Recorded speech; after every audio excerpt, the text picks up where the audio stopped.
Hey guys, and welcome back to the channel. I was planning on releasing a video about some 10mm models I've been working on, but this morning I got a very exciting parcel in the post and I threw all of my recording and editing schedule out the window because I really wanted to do this instead. Sometimes you just get inspired to crack on with a project. I also want to say that this video isn't sponsored by any of the parties that I mention. I bought the models that we're going to be working on today with my own money, out of my own pocket. If it does get a bit gushy at any point, that is entirely from me. Now, the 9 Nazgul or Ringwraiths are probably the most iconic bad guys in Lord of the Rings, and they must be up there with some of the most famous evil beings in all of fantasy. Even if you just have a passing interest in Tolkien, you will know that these cloaked spirits serve as Sauron's hunters, agents, and generals. However, the exact origins of the Wraiths are shrouded in mystery. It is known that they were mighty leaders and spellcasters and kings amongst men of Middle-earth, and it probably at least some of them can trace their roots back to Numenor. I think we know that possibly 3 were Numenorian. However, we don't know exactly who they were or when they lived, apart from that they probably lived at some point during the Second Age. When Sauron captured the Rings of Power from the elves in the Second Age, he, as we all know, gifted 9 to the mortal men doomed to die. At first, these men found their lifespans enhanced greatly, and their powers and natural talents were amplified by these tainted but powerful gifts. However, as time progressed, they soon found that their mortal forms were withering away. They could see into the unseen or the spirit realm of Middle-earth. And one by one, they just lost their will and their sense of self to the domineering power of the One Ring and its master. We don't really know what the Nazgul were up to during the closing years of the Second Age, but it's probably safe to assume that they played at least some role in the War of the Last Alliance. We don't hear much about them really until actually midway through the Third Age, when Sauron, when he was disguised as the Necromancer, inhabited the south of Mirkwood, which before then was called Greenwood the Great, but his evil influence eventually corrupted it and it gained the name Mirkwood. At first, it was believed that this dark spirit was one of the Ringwraiths instead of Sauron himself, but soon it was realized that the Necromancer was the spirit of Sauron returned, despite what Saruman in particular believed or tried to tell people anyway. Sauron sent forth his wraiths to influence and corrupt and spread disorder throughout the world, and this was most obvious during the fall of Arnor, when the Witch King, who was the leader of the Nazgul, the mightiest amongst their number, led the forces of Angmar to crush the northern kingdom of men. During the War of the Ring, the Wraiths were dispatched from Barad-dûr disguised as riders in black to hunt the One Ring that they believed was in the hands of Baggins of the Shire. Now, it's worth bearing in mind that actually the Ringwraiths have no real physical form and exist sort of halfway between the physical and spirit realm, but I suppose if you see a pair of glowy green eyes floating around the place, or glowy red eyes, it's maybe a bit obvious that you're an evil spirit, so they disguised themselves as roughly human shapes wearing cloaks and armor. It's believed that possibly one of their number visited the dwarves of Erebor whilst seeking the ring, but was promptly told to get stuffed by the ever-loyal Dane Ironfoot. A number of them also visited Isengard on their way to the Shire, where Saruman fobbed them off with half-truths as to how much he really knew about the location of the ring and the ring-bearer at the time. Really, to tell the story of the Nazgul throughout the pages of Lord of the Rings is to essentially retell the entire journey of the Fellowship. I'm sure that's a story most of you are familiar with. But the Wraiths were seen in almost every major scene of the Ringbearer's journey, right at the start when they leave the Shire, right the way up to the battle at the Black Gate. And as well as hunting Frodo across Middle-earth, they marshalled the Dark Lord's armies during the final days of the war. However, when the ring was destroyed and the malice and hatred of Sauron was banished, his most faithful servants were also completely destroyed. Ever since Games Workshop released their named version of the Ringwraiths, probably 20 years ago now, maybe even a bit longer, they've always held a special place in my heart. However, as a kid with very limited pocket money and a collection that already contained a lot of the original Black Rider models, I just couldn't justify buying a whole set of, let's be honest with ourselves, are basically identical Wraiths. So fast forwarding to today, and to be honest, this situation has not really improved.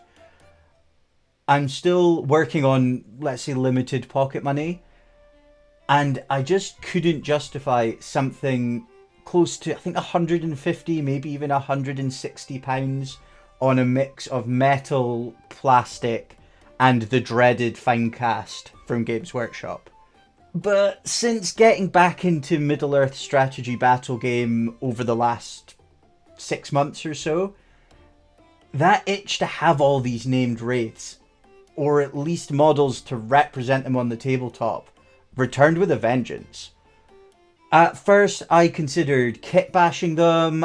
I looked at a few ways to do this, the Morgul Knights kit, as well as the undead riders from, I think it's Oathmark. I looked at maybe getting some of those. However, I just couldn't really work out how to create great looking miniatures to capture what I was seeing in my head. So I pretty much sacked off the kit bashing idea. That was when I came across the Wraith Lords from, and I'm going to butcher this pronunciation, but Kurzluk Miniatures. I think they're based in Argentina from what I could gather from a very quick Google. They are a company that produces a lot of models that you can proxy. They're suitable for games like Middle-earth Strategy Battle Game, or just you can use them as generic fantasy models if you want, D&D, that kind of thing. As far as I'm aware, you can buy their files, the STLs, online, and they have a monthly Patreon subscription, which has new files every month. I've popped the links to their social media in the description down below. What I really liked about these particular sculpts was that they were clearly inspired by the Games Workshop Wraiths without just being a direct rip-off. The sculpts look really dynamic and each model has its own look, but at the same time you can tell they're all part of the same army or family, I guess the Ringwraiths are? Fellowship, the same force, a cohesive whole. Now, although I do have a 3D printer, it's currently out of action in the shed, so I had to do some searching to see if I could find a printer in the UK. There was a few people producing these models on Etsy, either individually or as a bundle, but none of them were located in the UK, and postage was looking like it was going to cost pretty much as the models themselves, as well as the additional time on delivery, and also the risk of posting stuff, quite fragile models. I didn't really fancy them sitting in customs for weeks at a time. So I put on my big boy pants and I messaged Forgemaster Miniatures, who are a UK based printer who produce loads of fantasy and historical models.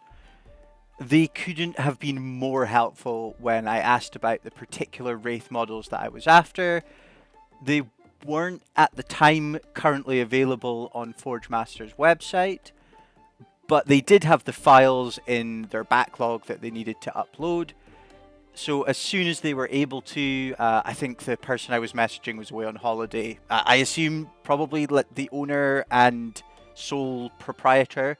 As soon as they got back from their holiday, they popped them up on the website for what I can only describe as a ridiculously good value price. For £50, where are they? There we go. So for £50, you can get 9 mounted Wraiths and there we go, full set of 18 and 9 on foot.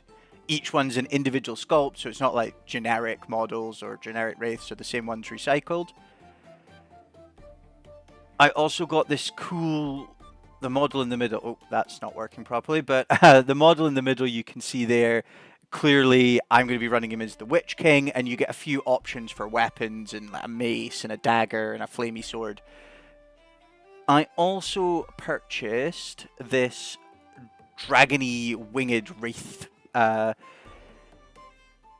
Obviously, my plan is to use him as a fell beast. You can see he's got more of a sort of dinosaur look to the mount, and I quite like this because I always imagined the fell beasts being more like pterodactyls than the sort of snake bats that you see in the movies. So this really appeals to my imagination and how I saw the Witch King and his mount as a kid. You can get the models on their own individually as well. They're £15 for the mounted and foot version, but honestly, if you're buying like more than 2, you might as well just buy the whole bundle. It's such good value, cannot recommend it enough. The models arrived in about 2 weeks, which I don't think was too bad, considering that they were in fact made to order. I think I was possibly the first person to order these off the website. They arrived completely intact, packaging was brilliant. The only breakage was a sword that I managed to snap in my enthusiasm to unwrap them. Usually with brittle 3D printed resin, I expect a few breakages in the post, but no, these were completely great. They seem to be printed using a more flexible or maybe like rubbery resin than I'm used to, so they have a little bit more give in them than I was expecting. I still wouldn't fancy doing too much conversion work with them because 3D printed resin is quite difficult to work with, but I was impressed with this quality. Another great thing about these models, compared to a few of the other printed models I've ordered, was how few supports were still on the models. When a model's 3D printed using resin, you put kind of a scaffolding around it, I suppose, to help it stick to the printer bed, and so that bits don't snap off whilst it's being created. You can see that I had a little bit of cleanup to do on them, but I had the whole collection assembled in less than 30 minutes. Honestly, they probably aren't making the most exciting viewing to watch me put these together because they're pretty much all one piece, but hopefully you can see the quality of the sculpts and the prints. I put together this chap with a staff, and the armoured wraith with the flaming sword, the one that I'm planning to use as my Witch King.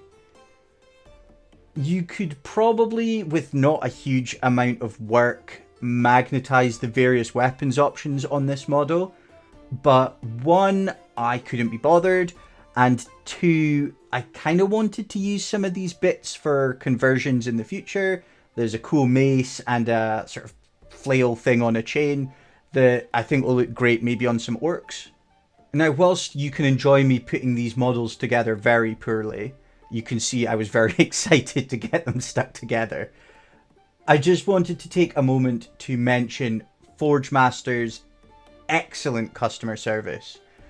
I got a friendly response through our Facebook conversation on Messenger, and once all the official stuff was out of the way, what I wanted to buy, how long they'd take to get it up on the site, they even took the time to have a little chat with me about the project, and we discussed that, yeah, this bundle is a great way to run the Black Rider Legendary Legion, which I hadn't really thought of, at least not kind of out loud, as each model is much easier to tell apart than the GW Black Rider old metal Wraith models that you remember from the Fellowship days.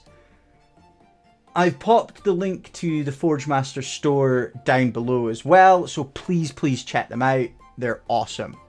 And another bit of advice, if you buy this and you want to run the Legendary Legion for the Black Riders, just remember that it is pretty unfun to play against, so don't run it if you want to keep your friends.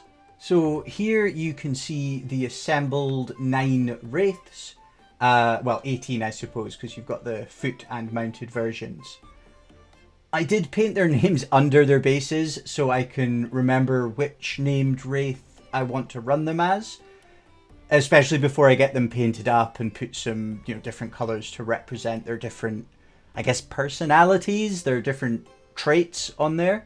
Some of the sculpts have very obvious choices as to which Nazgul I wanted them to represent, but a few of the others could easily have been more than one, or you could, pick a couple for them to represent. I like that about these sculpts. Again, a chance for you, the player, to have a bit more choice. The only conversion work that I really plan to do is to maybe add a turban to the head of the second Wraith from the right. Sorry, I'm just looking at them behind me whilst I'm recording. Yeah, the second one from the right, to better represent the Betrayer, who is the Haradrim Wraith. Now, I just wanted to end on some closing thoughts about 3D printed models in general, because it's a bit of a, I won't say ethical minefield, because that makes it sound way more important than it actually is. But let's face it, models are expensive. And certain models from Games Workshop especially so. Companies like Forgemaster, Kurzluk, and others like Medbury and DeVale. I think it's DeVale that you... Yeah, DeVale. They also do fantasy proxies. Offer consumers more choice, which is always a good thing. Whilst I personally prefer to kit bash models where I can, miniatures like these Wraiths are way beyond my very limited talents. This is by no means a message to stop buying from Games Workshop. A lot of their figures still offer good value for money, especially given the excellent quality of a lot of their sculpts. Maybe next time though, when you're shopping for a new army or a new project, or just something to add to an existing army, remember that there are lots of small creators out there who are producing equal or even, I think in this case, superior models. And without the support of gamers, these smaller studios will die out. At the end of the day, again, a little bit of choice and a little bit of competition is probably good for everybody in the model and wargaming sphere. Right, guys, thanks for watching. Yeah, I wanted to get this video out really quickly because I just love these models so much, and I'm just so excited to get them put together and shared with you. I'm sitting looking over my shoulder at them on my desk behind me thinking, oh, could I paint them up this week? So maybe you'll see them painted by the end of the week, fingers crossed. If you want to see that and loads of other videos, similar content like this, do the like, share, subscribe thing. Thanks very much. Your support means so much to me. and bye.